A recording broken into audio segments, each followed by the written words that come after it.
and that their labor rights are protected. And the third thing is how we finance this.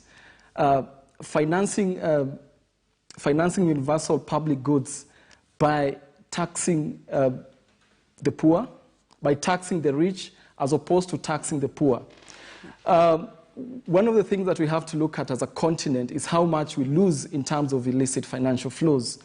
And this is mainly as a result of companies avoiding to pay their fair share of taxes in where they do business and shifting the profits to other countries. The other thing is that we are aware that 75% of the multimillionaire and billionaires in Africa, their wealth is kept offshore. And actually, this is denying the continent about 14% of the tax revenue that our government requires to invest in these public services. So sealing tax loopholes that allow companies and the wealthy not to pay their fair share of taxes, and actually providing social protection for those who've lost their only sources of income through this pandemic.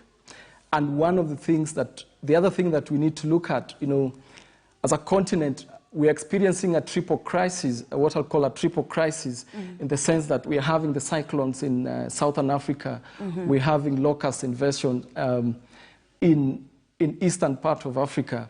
So climate change is a reality, and this is something that we need to look at.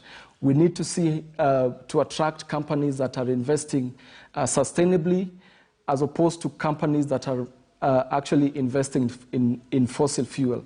How do we structure our economic rescue plan and the recovery plan? Fighting inequality should be at the heart of these plans as we move forward. All right, I guess that's a very good place to end it. Thank you very much, Joab Okanda, who is the Pan-African Just Economies and Inequality Lead, Oxfam, of course, for shedding light from that report. But I doubt if the rich would want to be taxed even more. Anyway, we take a short break. I'll leave you with Destination Africa. More news on the other side of the break.